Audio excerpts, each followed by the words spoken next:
আমরা যে পড়াশোনা করতেছি এই পড়াশোনা করার ক্ষেত্রে প্রথমে you have to correction your intention. তোমার যে উদ্দেশ্য পড়াশোনা করার যে ইন্টেনশনটা এটাকে একটু কারেকশন করতে হবে। আমাদেরকে ছোটবেলায় শেখানো হয়েছে পড়াশোনা করে যে গাড়ি ঘোড়ায় চড়ে সে। এখন এই যে থিওরি তোমার মাথায় ঢুকছে এই থিওরি দিয়ে তুমি করবা কি জানো? বড় হয়ে দুজন বিসিএস ক্যাডার হবা। এই যে আমাদের ইউম অফিস আছে না এখানে আছে কিনা? যখন এখানে তুমি ঢুকবা তোমার যোগ্যতা বলে তখন ঢুকার সাথে সাথে চিন্তা করবা আমাকে বেতন কত দেয়? এই সর্বোচ্চ 40-50 হাজার টাকা দেয়। এখন এই টাকা দিয়ে আমার তো সংসার চলে না। ওই যে আমি পড়ছি পড়াশোনা করে যে গাড়ি ঘোড়ায় চলে সে, আমার তো একটা গাড়ি নাই, একটা বিএমডব্লিউ গাড়ি লাগবে। এখন এই যে বিএমডব্লিউ গাড়ি এই গাড়ির পিছনে ছুটতে আমার এই বেতন দিয়ে তো হবে না। তখন কি করবেন?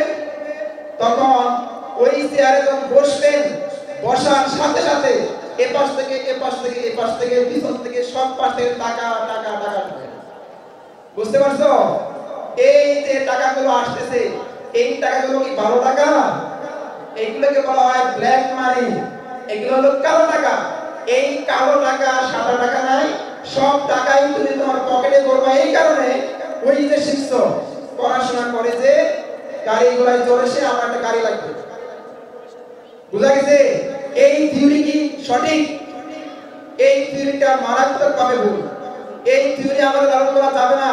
আমাদের মাথায় রাখতে হবে আমরা পড়াশোনা করব, ভালো ম্যাজিস্ট্রেট হব, ভালো জাজ হব, ভালো ইঞ্জিনিয়ার হব, ভালো ডাক্তার হব। এই কারণে হব যে আমি আমার সোসাইটিকে সার্ভ করব। আমরা কি সোসাইটিকে সার্ভ করার জন্য পড়াশোনা করতেছি কিনা এই বিষয়টা একটু ভালো করে আমাদেরকে রিয়ালাইজেশন করতে হবে, একটু চিন্তা করতে হবে যে আমি কেন পড়াশোনা করতেছি। যদি তুমি এটা কারেকশন করতে পারো তাহলে কি হবে জানো? তাহলে তোমার এই পড়াশোনার টোটাল যা খরচ হবে, আমি গার্ডিয়ানদেরকে বলতে চাই আপনার সন্তানের পুরো পড়াশোনা করাতে যা খরচ হবে একদম লাস্ট চাকরি পাওয়া পর্যন্ত এই টোটাল অ্যামাউন্টটা আপনি যদি কোনো সাদাকা করতেন, কোনো অসহায়কে দান করতেন, সেই দান করার যে সওয়াব হতো, যে পুণ্য হতো, সেটা আপনি আপনার আমলনামায় আমাদের আল্লাহ রাব্বুল আলামিন দিয়ে দিবেন। বুঝা গেছে?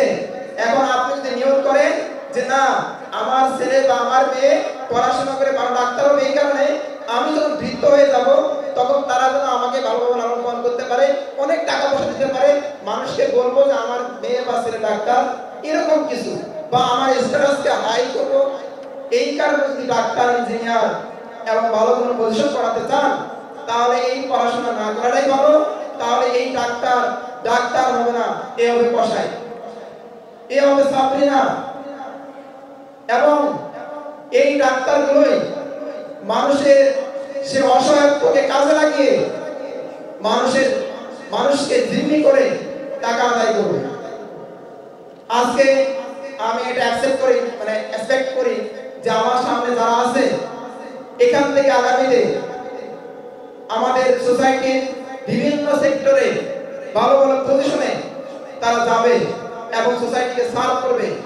আমি তোমাদের মাথায় আজকে ঢুকাতে চাই যে তোমরা যেই হবা, তুমি যদি একজন মেয়ে হিসাবে তোমার পরবর্তীতে তুমি যদি একজন গৃহিণীও হও, তারপরেও তুমি একটা আদর্শিক গৃহিণী হবা এবং এক্সিলেন্ট হবা। তুমি যেটাই হও, যা হও, whatever you will do, that should be excellent.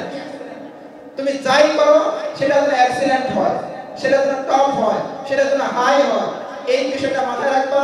এবং এই যে তোমার টপ হওয়া, হাই হওয়া, এক্সিলেন্ট হওয়া, এই সবগুলো হবে হিউম্যান ম্যানকাইন্ডের জন্য, মানুষের জন্য, মানুষকে সার্ভ করার জন্য।